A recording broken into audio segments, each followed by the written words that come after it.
Film की शुरुआत France के एक छोटे से गांव में एक सुबह होती है, जहां हम मार्टिन के साथ देखते हैं। एक 50 वर्षीय व्यक्ति अपनी विरासत में मिली बेकरी के लिए रोटी तैयार करने में व्यस्त है। मार्टिन, जिसे बेकरी का काम अपने दिवंगत पिता से विरासत में मिला था, वैलेरी से विवाहित है और वह शांतिपूर्ण और आनंदमय जीवन से अधिक कुछ नहीं चाहता। अगले दिन एक नवविवाहित जोड़ा, जेम्मा और चार्ली, उसके घर के बगल में रहने आ गए।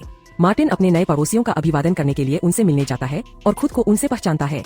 अगले दिन दंपति ब्रेड खरीदने के लिए मार्टिन की बेकरी में जाता है। मार्टिन उन्हें अपनी दुकान में देखकर रोमांचित हो जाता है। मार्टिन जेम्मा की आकर्षकता से मंत्रमुग्ध हो जाता है। जाने से पहले वे एक दूसरे से थोड़ी बातचीत करते हैं। बाद में घर लौटते समय मार्टिन की मुलाकात जेम्मा से हुई। वह उसे एक खूबसूरत बगीचे में ले गया, जिसकी वह प्रशंसा करती है। अगले दिन जब मार्टिन अपने घर में सो रहा था, चार्ली उससे मिलने आया और उसे अपनी बिजली की समस्या के बारे में बताया। मार्टिन उनके घर आता है और तुरंत समस्या का समाधान कर प्रकाश बहाल कर देता है। मार्टिन की पत्नी बातचीत के लिए उनके साथ आती है और वे अपने घर पर एक साथ समय बिताते हैं। जब वे बात करते हैं तो मार्टिन की नजर हमेशा जेम्मा पर टिकी रहती है। कुछ दिनों बाद जेम्मा मार्टिन की बेकरी में वापस आती है, इस बार अकेली। वह मार्टिन की रोटी की स्वादिष्टता की तारीफ करती है। मार्टिन जेम्मा को रोटी बनाने का तरीका सिखाने की पेशकश करता है और वह सहमत हो जाती है। वह उसे रसोई में ले जाता है, जहां वह रोटी पकाता है। रोटी बनाते समय जेम्मा को कमरे में गर्मी महसूस होती है और वह अपना स्वेटर उतार देती है। मार्टिन जेम्मा को घूरने से बच नहीं पाता। कुछ दिनों के बाद बाजार जाते समय मार्टिन देखता है कि जेम्मा उसकी ओर आ रही है। वह हैरान है कि जेम्मा पिछले कुछ हफ्तों से ब्रेड खरीदने क्यों नहीं आई।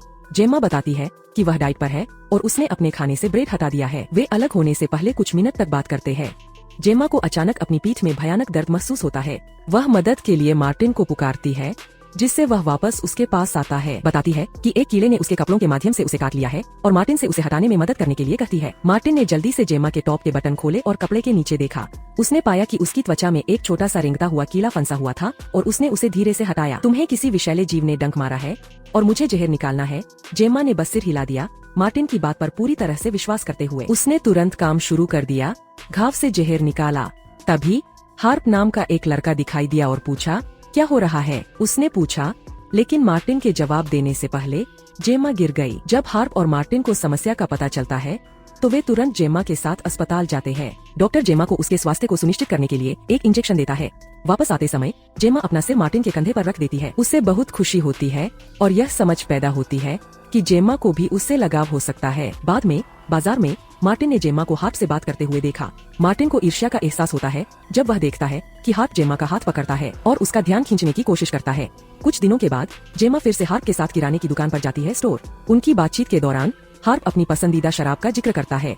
फिर जेम्मा वही शराब खरीदती है और हार्प उसे अपने घर पर दोपहर के भोजन के लिए आमंत्रित करता है, जिसे जेम्मा स्वीकार कर लेती है। अगले दिन हार्प के घर की ओर जाते समय मार्टिन ने जेम्मा को उस दिशा में जाते हुए देखा।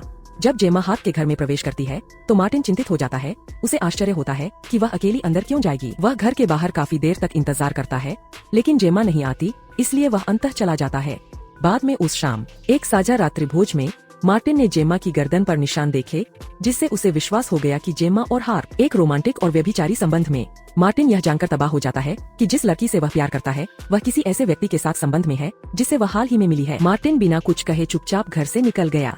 अगले दिन उसने देखा कि जेम्मा सुबह सुबह उसके घर से चुपके से निकल रही है। यह जानते हुए भी कि वह कहाँ जा रही है, वह उसे रोकने में असमर्थ है। जेम्मा सीधे हार्प के घर जाती है, जहां मार्टिन उन्हें चुंबन करते हुए देखता है, जिससे जेम्मा के हार्प के साथ संबंध की पुष्टि होती है। अगले दिन जेम्मा मार्टिन की बेकरी में ब्रेड लेने जाती है।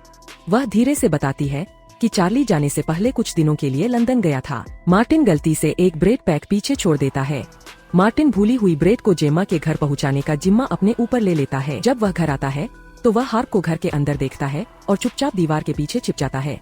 मार्टिन जेम्मा और हार्प के बीच अंतरंग संबंध को देखता है। अपने गुप्त स्थान से छिपकर बातें सुनते हुए मार्टिन हार्प को जेम्मा के प्रति अपने प्रेम का इजहार करते हुए सुन लेता है, जिसका जवाब वह खुद भी अपने प्यार के बयान से देती है। मार्टिन को बहुत दर्द और गुस्सा महसूस होता है, क्योंकि वह जेम्मा से प्यार करता है। वह अपने घर वापस चला जाता है, जहाँ वह उसके बारे में सोचते हुए रात भर जागता रहता है। परिणाम स्वरूप वे हर दूसरे दिन गुप्त रूप से मिलना शुरू कर देते हैं और जब भी अवसर मिलता है जेम्मा लगातार निकटता का प्रयास करती है। जेम्मा अनजाने में हार्प की मां की एक बहुमूल्य मूर्ति को उसके साथ प्रेम करते समय नष्ट कर देती है। वह हार्प से वादा करती है कि वह जाने से पहले अपने पति से क्षतिग्रस्त मूर्ति की मरम्मत करवा लेगी। प्रस्थान करने से पहले जेम्मा हार्प को सलाह देती है कि वे दोनों साथ में लंदन चले जाएं, जिसे हार्प स्वीकार कर लेता है। हालांकि कुछ दिनों के बाद जेम्मा को हार्प से एक पत्र प्राप्त होता है, जिसमें पेरिस में उसके स्थायी स्थानांतरण और उनके रिश्ते के अंत की घोषणा की जाती है।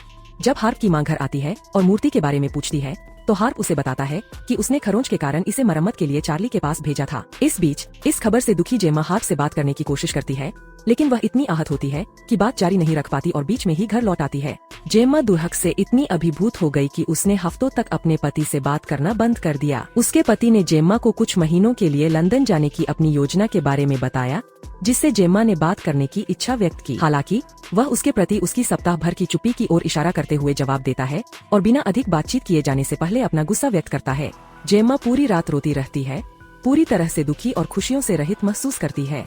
वह खुद को घर पर अकेली पाती है, अपनी भावनाओं से जूझते हुए। एक दिन कहीं जाते समय मार्टिन को सड़क पर जेमा का पिल्ला मिल जाता है और वह उसे घर ले जाता है ताकि वे दोनों फिर से मिल सकें। घर पर जेमा मार्टिन को हार्प की मां द्वारा लिखा गया फ्रेंच में लिखा एक पत्र देती है, जिसमें मूर्ति के बारे में पूछा गया है।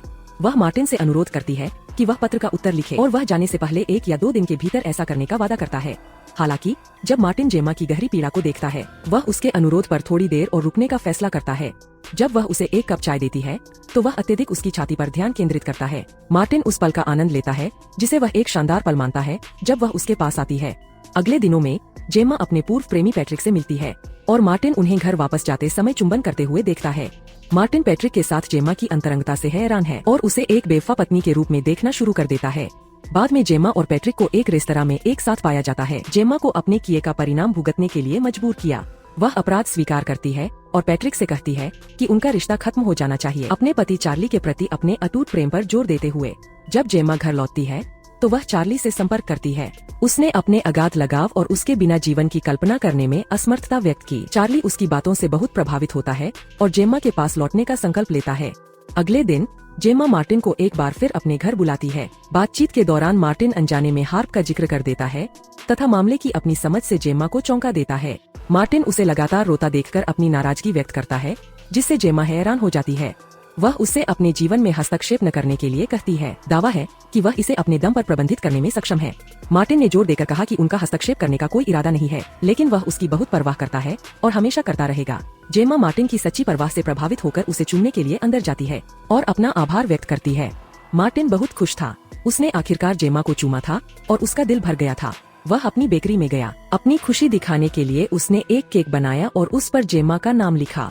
फिर उसने उसे उसके दरवाजे पर छोड़ दिया। उम्मीद है कि यह उसे मुस्कुराहट देगा। कुछ ही देर बाद पैट्रिक जेमा के घर पहुंचा और उसने केक देखा। किसी ने आपके लिए यह छोड़ा है। केक को देखते हुए उसकी आंखें चमक उठीं और उसके चेहरे पर मुस्कान फैल गई। वे दोनों बातचीत करने के लिए अंदर आए। जैसे ही जेमा ने केक का एक टुकड़ा खाया, उसका दम घुटने लगा।